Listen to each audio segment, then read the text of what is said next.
선방하시면서 자녀들에게 축복 기도해주고 계십니다. 그래서 많은 성도님들도 오늘은 특별히 교회학교를 생각하시면서 기도해 주시면 감사하겠다라는 말씀을 드립니다. 그렇게 어색한 눈으로 저를 쳐다보시면 저도 굉장히 어색하기 때문에 빨리 말씀을 전하도록 하겠습니다. 오늘은 소통의 시대라고 합니다. 그래서 정부에 있는 많은 요직에 있는 사람들도 국민들과 소통하기 위해서 많은 노력을 기울이고 있습니다. 회사도 예전에는 이제 임원들끼리 이제 정책을 결정하고 했다면 이제 사원들에게 의견을 물어보고 중요한 결정들을 하는 모습을 볼 수 있습니다. 이것은 교회에서도 동일하게 중요하게 나타납니다. 목회자와 평신도의 소통, 또 당회원들과 재직들의 소통, 나아가서 그리스도인과 비그리스도인의 소통이 중요한 시대에 살고 있습니다. 그런데 교회라는 조직은요, 그 특성상 이렇게 사람들과의 소통만으로 되지 않는다는 것입니다. 교회는 또 하나의 소통이 있으니 그것은 바로 하나님과 우리와의 소통입니다. 그런데 하나님과 우리와의 소통은요, 사람들과의 소통과는 좀 다르다고 할 수 있습니다. 사람들과의 소통은 시간이 오래 지날수록, 물론 다 그런 것은 아니지만 대체적으로 시간이 오래 지날수록 더 깊은 소통과 더 깊은 나눔으로 이어지게 됩니다. 그런데 하나님과의 소통은 시간이 오래 지났다고 해서 깊어지는 것만은 아닐 수도 있다는 것입니다. 우리나라에 기독교가 전해진 지 이제 100년이 훨씬 넘는 시간이 지났습니다. 예전에는 복음을 받아들여서 복음을 믿는 1세대가 많았더라면 이제는 대를 이어서 신앙생활하는, 심지어는 어려서부터 엄마 뱃속에서부터 신앙생활하는 분들도 많아졌습니다. 그렇다면 우리가 생각할 때 하나님과의 소통이 더 잘 되고 하나님의 뜻이 더 우리에게 분명해지고 우리는 하나님의 뜻대로 살아가는 예전보다 더 훨씬 헌신된 사람이 되어야 하는데 꼭 그렇지만은 않은 것 같다라고 느껴지는 요즘입니다. 왜 그럴까 생각해 보니 하나님과의 소통은 사람들과의 소통과 다른 두 가지가 있기 때문이 아닌가 생각합니다. 그 첫 번째는요, 하나님은 말씀하시는데 우리는 못 듣는다라는 것입니다. 정확하게 말하자면 못 듣는 게 아니라 듣고 싶지 않다라고 할 수 있습니다. 왜 듣고 싶지 않냐면 하나님께서 말씀하시는 내용을 가만히 보니 내가 생각하고 내가 원하는 대로 말씀하지 않으시니까요. 그래서 우리는 그 음성을 듣기를 거부하는 것 같습니다. 또 하나는 우리는 이야기하는데 하나님이 듣지 않으시는 것 같은 느낌을 받을 때가 있습니다. 이 일은 저희 집에서 아주 자주 발생합니다. 아이들과 함께 식사를 하게 되면 저희 집 자녀들이 유독 목소리가 커요. 식탁에 앉아서 자기들의 이야기를 막 합니다. 근데 문제는 듣는 사람이 아무도 없어요. 다 자기들 얘기만 하는 거죠. 그러니까 점점 소리가 커지게 되고 결론은 제가 큰 소리로 밥 먹어! 이렇게 외치면서 그 모든 대화는 끝이 나게 됩니다. 우리가 분명 하나님께 기도하는데, 하나님께 부르짖는데 하나님께서 우리 기도에 응답하시지 않는다는 것이죠. 정확하게 말하자면 응답하시지 않는 것이 아니라 우리가 원하는 방법과 우리가 원하는 때와 우리가 원하는 방식이 아니기에 우리는 그것을 하나님의 응답으로 여기지 않는다는 겁니다. 그렇다면 하나님과 우리는 뭔가 핀트가 맞지 않는 대화를 하고 있는 것은 아닌가라는 생각이 든다는 것이죠. 그럼에도 불구하고 우리는 그리스도인으로 이 자리에 모였습니다. 함께 신앙생활하고 있고 하나님의 교회에 모여 있다는 것은 하나님과 핀트는 잘 안 맞을지라도, 때로는 우리의 생각과 다를지라도 우리는 하나님의 음성을 들어야 되며 하나님께서 무엇을 원하시는지를 분명히 아는 것이 중요하다는 사실입니다. 오늘 본문의 말씀은요, 교회에 대해서 하나님의 뜻이 무엇인지, 즉 하나님이 말씀하시는 교회, 하나님이 기뻐하시는 교회, 또 그 교회에서 신앙생활하는 것이 어떠한 의미인지를 예수님께서 친히 육성으로 들려주신 말씀입니다. 오늘 말씀 18절 말씀해 보면요, 예수님이 이렇게 말씀하십니다. 내가 네게 이르노니 너는 베드로라. 내가 이 반석 위에 교회를 세우리니 라고 말씀하십니다. 즉 교회는 반석 위에 세워진 것이죠. 이 말씀은 우리에게 큰 위로가 됩니다. 반석은 크고 평평한 돌이라는 의미가 있지만은 또 다른 의미로는 흔들리지 않는 아주 굳건한 의미가 있기 때문에 하나님께서 교회를 흔들리지 않는 굳건한 기초 위에 세우셨다라는 것 때문에 우리는 교회에서 신앙생활하는 것이 너무나 감사하고 기쁜 일입니다. 그런데 이 반석이 의미하는 것이 무엇인가? 그것이 중요하겠죠. 고대의 철학자이자 신학자인 어거스틴은 이 반석이 예수님이라고 이야기했습니다.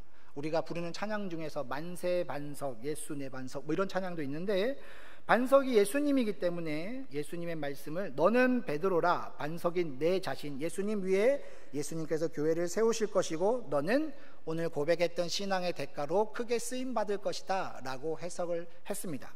그런데 이제 시간이 흘러서 카톨릭은요, 이 반석을 베드로라고 해석했습니다. 베드로의 원래 이름은 시몬이지요. 근데 예수님이 이 베드로를 보시면서 게바라고 부르셨고 베드로라고 부르셨는데, 이름을 두 개로 부르신 게 아니라 게바는 아람어로 반석이란 뜻이고요, 베드로는 헬라어로 반석이란 뜻입니다.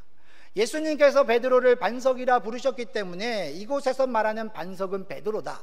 그래서 교회는 베드로 위에 세워졌다라고 주장하는 것이 가톨릭입니다. 그래서 제1대 교황 베드로부터 시작해서 이어지는 교황의 권위가 교회의 권위보다 더 위에 있고 교황의 말씀은 성경 말씀보다 더 우선한다라는 것이 이제 가톨릭 신앙의 요지 중에 하나입니다. 그런데 우리가 믿고 있는 개신교는요, 이 반석을 베드로라고 일컫지 않습니다. 왜냐하면 베드로가 이후에 예수님께로부터 사단아 너는 내 뒤로 물러가라 이런 말씀을 들었지 않습니까? 그렇기 때문에 이 반석은 베드로가 아니라 베드로가 고백했던 16절의 말씀, 주는 그리스도시요 살아계신 하나님의 아들입니다 라는 이 신앙 고백이라는 반석 위에 교회를 세우셨다라고 말씀을 받아들입니다. 그렇다면 예수님의 교회, 주님께서 기뻐하시는 교회는 어떠한 교회입니까? 신앙 고백 위에 세워진 교회, 이 신앙 고백을 하는 사람들의 교회, 달리 말하자면 믿음의 공동체이다라고 할 수 있습니다. 그래서일까요? 이 교회라는 단어가 쓰였던 구약과 신약의 용례를 보면요, 구약 성경에는 교회라는 말보다는 회중이라는 말이 나오는데요, 이 회중이라는 말이 쓰였던 칼이라는 말은 명사로서 회중이라는 뜻도 있지만 동사로 쓸 때는 불러 모으다라는 뜻이 있습니다. 그러니까 하나님께서 어떤 목적으로 백성들을 부르실 때에 이 백성들이 그 부르심에 순종하여서 나왔습니다. 그 모임을 회중, 교회라고 부른다는 사실이죠. 신약 성경에는 교회를 에클레시아라고 부릅니다. 세상으로부터 불러내어 모은 존재들, 세상으로부터 부름받은 사람들의 모임을 바로 교회라고 하는 것이죠. 성경에서 말하는 교회, 하나님께서 우리가 마땅히 신앙생활 하기를 원하시는 교회는 즉 믿음 위에 굳게 서서 하나님이 부르실 때에 그 부르심에 순종하여 세상 속에 있는 많은 가치관들을 기꺼이 포기하고 하나님만을 바라보며 나아올 수 있는 존재들이 바로 그 사람들의 모임이 교회라고 할 수 있습니다. 그래서일까요? 교회는요, 많이 가진 자보다 하나님을 위해 기꺼이 포기한 자들이 많다는 것이죠. 고린도전서 1장에 보면 사도 바울이 고린도 교회에 편지를 쓰기를, 육체를 따라 지혜로운 자가, 또 능력이 많은 능한 자가, 학벌이 좋은 문벌 좋은 자가 많지 아니하다.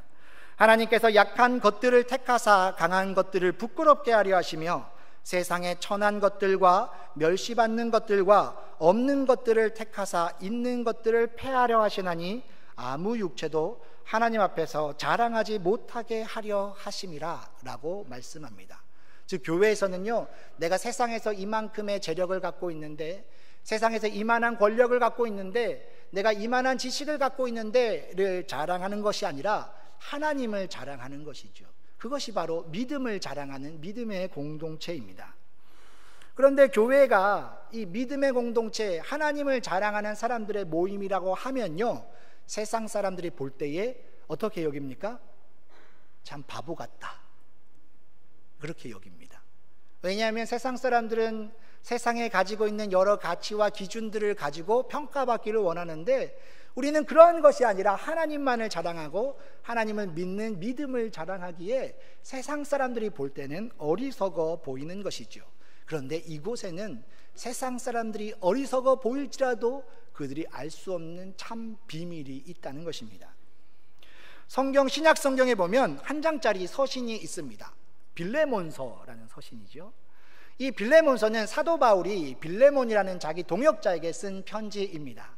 근데 이 편지를 쓴 목적은 오네시모라는 사람 때문에 쓴 편지입니다. 근데 이 빌레몬과 오네시모가 원래 어떤 관계였냐면, 빌레몬은 주인이었고 오네시모는 그 집의 종이었습니다. 고대 시대는요, 종을 말하는 가축으로 취급했습니다. 오늘날과 같이 인권이 없었어요. 종에게는 이름도 없습니다. 종은요, 말 안 들으면 패서 죽여도 주인은 그 생명에 대한 책임을 지지 않습니다. 종은 철저하게 주인의 소유물이었어요. 근데 어느 날 이 오네시모가 그 주인 빌레몬의 집을 탈주하기에 이르릅니다. 이것은 아주 끔찍한 범죄였어요. 잡히기만 하면 그냥 그 자리에서 죽여도 할 말이 없는 범죄였습니다. 근데 오네시모가 도망갈 때 그냥 도망간 게 아니라 그 집에 있는 재물을 훔쳐서 도망갔다는 거예요. 그러니 이 빌레몬의 입장에서 오네시모는 어떤 사람이겠습니까? 이놈의 자식 잡히기만 해봐, 내가 가만두지 않겠어, 이러한 사람인 것이죠. 주변의 사람들도 그렇게 하라고 많이 이야기했을 겁니다. 근데 이 오네시모가 도망쳐서 로마에 왔다가 로마에서 바울의 메시지를 듣고 복음을 받아들이게 됩니다. 그리고 자기에게 복음을 전해준 바울을 위해서, 그때 바울이 감옥에 갇혀 있었기 때문에 바울을 도와줄 수 있는 수종자가 필요한데, 이 오네시모가 수종자로서 열심히 일하다가 계속 마음에 부딪힘이 있는 겁니다. 어떤 부딪힘입니까? 내가 예전에 주인의 집을 도망쳐 왔는데, 도망칠 때 그냥 도망친 것이 아니라 재물도 훔쳐가지고 왔는데, 이 마음에 부담감이 있어서 이것을 바울에게 이야기하기 시작했고, 바울은 이 오네시모를 위해서 편지를 써주는데 그것이 바로 빌레몬서이라는 것이죠. 빌레몬서 서두는 이렇게 시작합니다. 나의 형제 빌레몬, 그리고 그의 자매 아삐아. 아삐아는 빌레몬의 와이프였던 것 같습니다. 그리고 충성스러운 일꾼 아키뽀와 내 집에 있는 교회, 그러니까 빌레몬 집이 교회였던 거죠. 그러니까 제법 큰 교회였을 것입니다. 그리고 빌레몬 집에 있었던 교회는 골로새 교회였습니다. 아주 담대하게 내가 마땅한 일로 명할 수 있으나 사랑으로서 간구하노라. 이 말은요, 빌레몬, 너가 노예를 두는 것 성경적이지 않아. 용서해 주는 것, 그것이 예수님의 가르침이야. 그러니까 마땅히 이 사람 받아들이고 용서해 라고 명령할 수 있지만 사랑으로서 너에게 부탁한다. 그리고 내가 지금 예수님을 위해서 갇힌 자 되었는데 갇힌 중에 낳은 아들 오네시모를 위해서 너에게 부탁한다. 전에는 이 오네시모가 빌레몬 너에게 무익한 종이었으나 지금은 나 바울에게 유익한 사람이니 너가 그를 잘 받아줬으면 좋겠다. 이후로는 종처럼 대우하지 말고 그리스도 안에서 한 형제처럼 대우해줬으면 좋겠고, 빌레몬 너가 나 바울을 동역자로 여긴다면 이 오네시모를 나 바울처럼 대해줬으면 좋겠다라는 편지가 바로 빌레몬서입니다.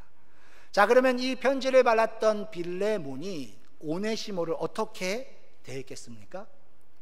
너 이놈의 자식 잘 만났다. 너가 그때 도망가서 내가 얼마나 큰 손해가 있고 분노가 있었는 줄 알아? 너 오늘 한번 심하게 혼나야겠어 라고 말하겠습니까? 아니면 그래, 내가 정말 화가 나지만 바울 선생님의 편지를 읽었으니 너를 용서해 줄게. 너는 이제 돌아가서 예전처럼 일하도록 해 라고 했겠습니까? 아니면 오네시모요, 이 방에서 쉬시면 되겠습니다. 이 방은 내가 바울을 선생님을 위해서 늘 비워두는 방입니다. 오네시모요, 혹시 필요한 것이 있다면 나 빌레몬에게 요청하시면 내가 준비하겠습니다. 오네시모요, 내가 지금까지 한 번도 이렇게 물어본 적이 없는데 혹시 오늘 저녁에 뭐 드시고 싶습니까? 이렇게 말했겠습니까? 편지에서 바울처럼 대하라는 말은요, 오네시모를 용서해주고 예전처럼 종으로 부려라는 게 아니라 빌레몬이 바울을 존경하고 존중하고 기쁨으로 섬기듯이 너에게 해를 끼쳤던 노예였던 오네시모에게 그렇게 하라라는 의미 아니겠습니까? 빌레몬이 이렇게 오네시모를 섬길 때에 그 주변에 있던 빌레몬의 친구들이 또 뭐라고 이야기하겠습니까? 빌레몬 쟤는 왜 저러는지 모르겠네, 왜 저렇게 바보 같은지 모르겠네, 예수 믿더니 정말 미친 거 아니야? 이런 이야기를 하지 않겠습니까? 예수님을 믿는다는 이유로 주변 사람들에게 손가락질 당할지언정 빌레몬은 예수님을 믿기에 빌레몬의 명예는 나중에 그리스도의 심판대 앞에 섰을 때 하나님께서 빌레몬, 그래 내가 너의 마음을 안다, 너의 수고를 안다, 너의 충성을 알고 너의 믿음을 안다 라고 칭찬해 주시는 그 칭찬이 빌레몬에게 최고의 명예였기에 빌레몬은 그것을 굳게 믿었기에 기쁨으로 즐겁게 바보가 되는 일을 선택한 것은 아니겠습니까? 오늘 우리에게도 동일한 싸움이 있습니다. 예수님을 믿는다는 것은요, 물론 예수님께서 우리에게 복 주셔서 자녀가 잘 되고 우리의 사업도 잘 되고 육신도 건강하고 기도하면 빵빵 응답받고 이랬으면 좋겠습니다마는 예수님께서 우리에게 주시는 최고의 선물은 이 땅에서의 것보다는 나중에 얻어지는 것이 있다는 것이죠. 그런데 그것이 너무나 크고 너무나 아름답고 너무나 보배롭기에, 즉 우리라는 이 질그릇 안에 예수 그리스도라는 최고의 보화를 꿈꾸기에 믿기에 우리는 지금 기꺼이 낮아짐을, 없는 것을, 무시당함을, 손해보는 것을, 고난받는 것을 선택할 수 있다는 것이죠. 이것이 바로 예수님께서 말씀하시는 믿음의 공동체로서의 교회인 것입니다. 이스라엘 사람들이 사랑하는 선지자 중에서 엘리야라는 선지자가 있습니다. 이 엘리야가 활동했던 시대는요, 정치적으로 너무나 암울했던 시대예요. 왕조가 4번이 바뀌었습니다. 근데 왕조가 바뀔 때마다 이 다음 왕조의 사람이 전 왕조의 모든 왕족들을 싸그리 다 죽이는 거예요. 50년 사이에 왕조가 4번이나 바뀌면서 그 왕조에는 얼마나 많은 피를 흘렸는지 모릅니다. 그리고 아합이라는 왕이 등장했습니다. 이스라엘 왕 역사상 중에서 최고로 악한 왕. 더 황당한 것은 그의 와이프 이세벨이에요. 이 이세벨은 두로 출신인데 이 두로는 바알을 숭배하는 곳이었습니다. 아마 바알 선교 역사를 적으면 이세벨만큼 뛰어난 선교사가 없을 정도로 이세벨은 아합에게 시집와서 이스라엘의 모든 산, 명소, 지역마다 바알과 아세라를 숭배하는 신전을 세웠습니다. 그리고 하나님 믿는 것들은 가차없이 잡아서 죽이는 것이죠. 영적으로도 너무나 암울했던 때에 디셉이라는 어딘지도 모르는 그 촌구석에서 한 사람이 아이를 낳고 나서 그 아이의 이름을 엘리야라고 지었습니다.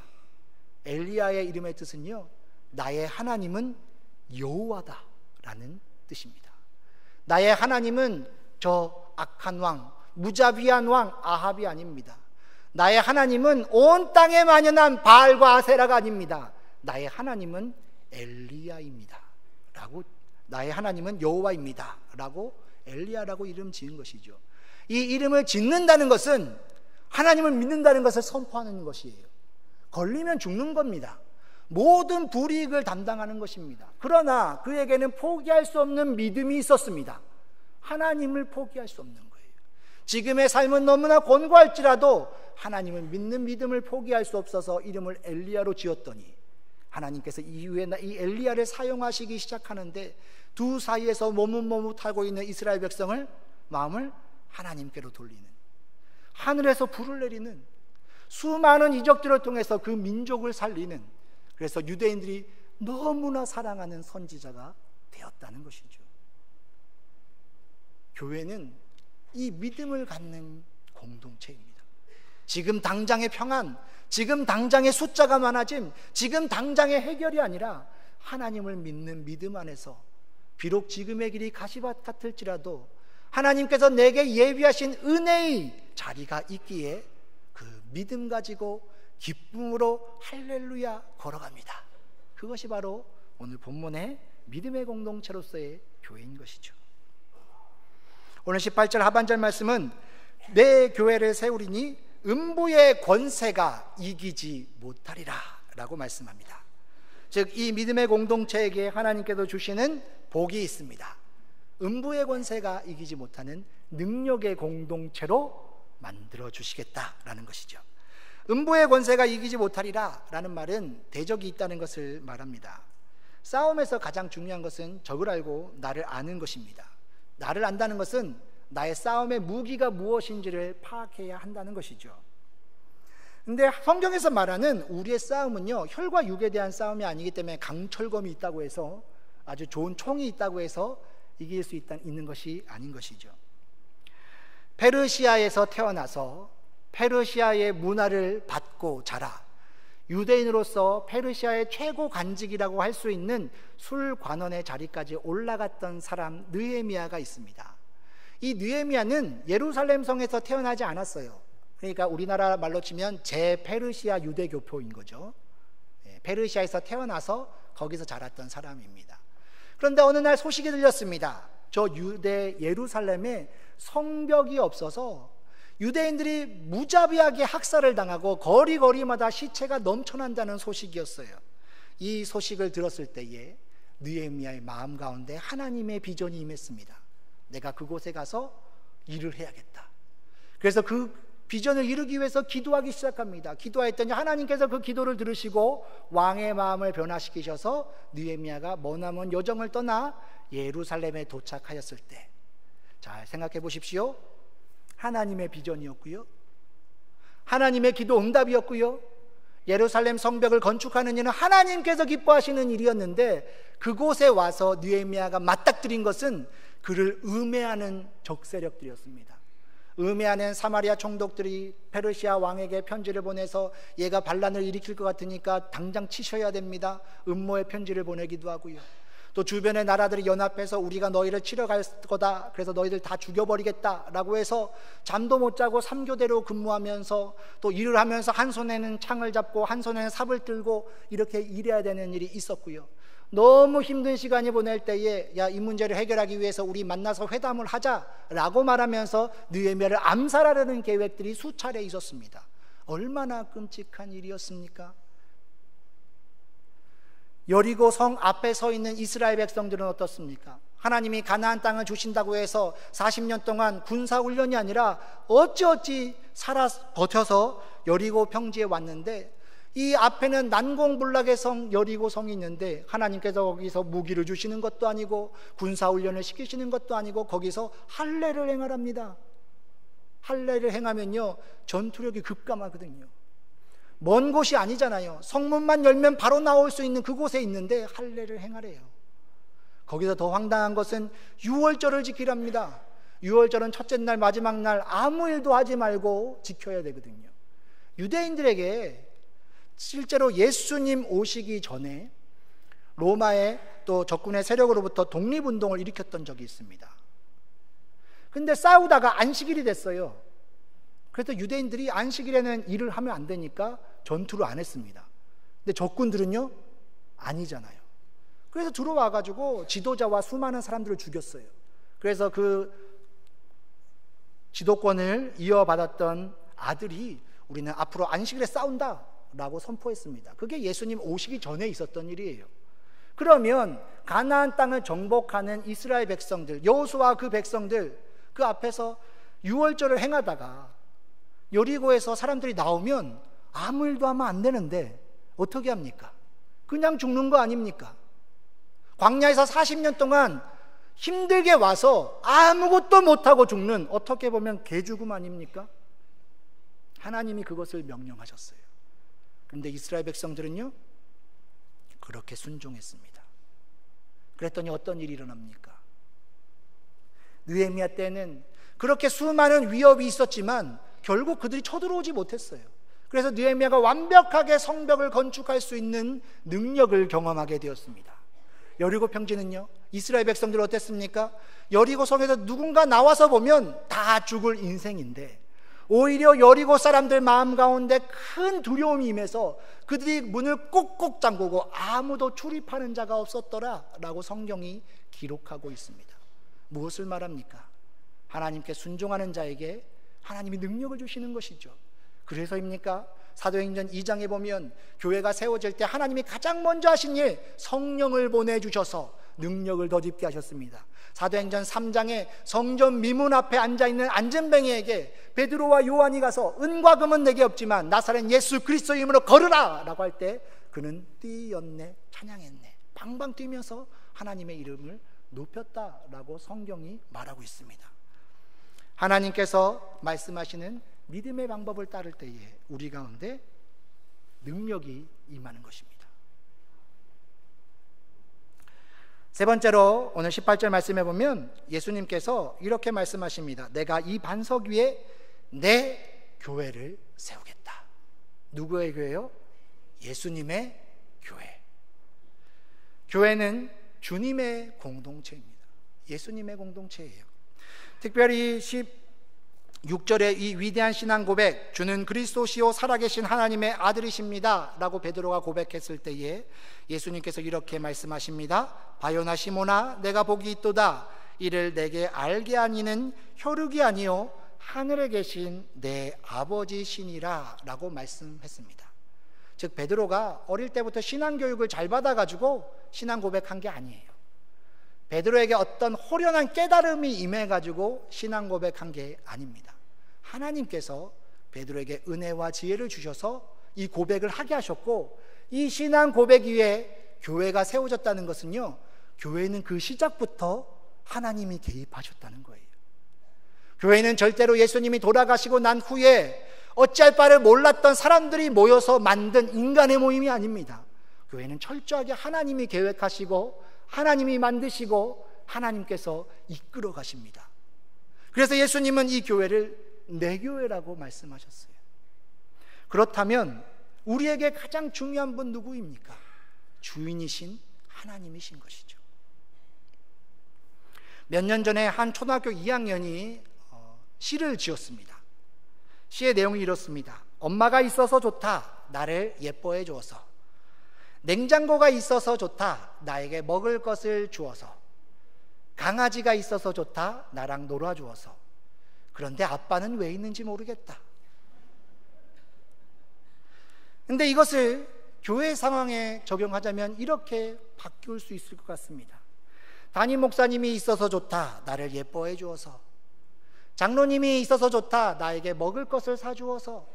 선생님이 있어서 좋다. 나랑 놀아주어서. 그런데 하나님은 왜 있는지 모르겠다. 이 초등학교 2학년은요 어린 친구입니다. 그렇기 때문에 눈에 보이지 않는 아빠가 무엇을 하는지 알 수 없었어요. 아빠가 그 가족을 위해서 열심히 노력하고 있는데, 오죽했으면 오늘날 많은 남자들의 꿈이 분당 아줌마라고 그래요.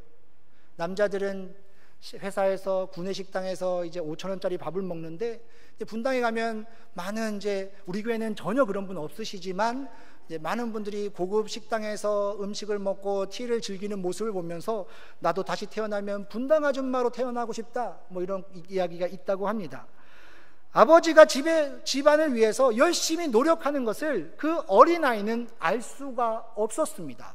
어리기 때문에요.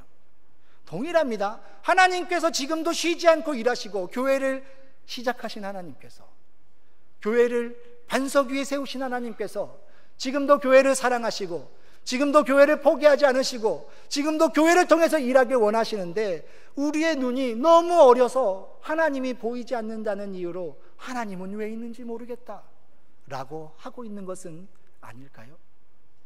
우리는 다시 한번 생각해야 되는 것 아닙니까? 교회는 진정 주님의 공동체이기에 하나님의 뜻이 이루어지길 원합니다. 우리가 매 예배 때마다 주기도문에서 외우는 것처럼, 하늘에서 하나님의 뜻이 이루어진 것처럼 이 땅에서도, 이 교회에서도 하나님의 뜻이 이루어지기를 원합니다 라고 고백하는 것이 필요하지 않겠습니까?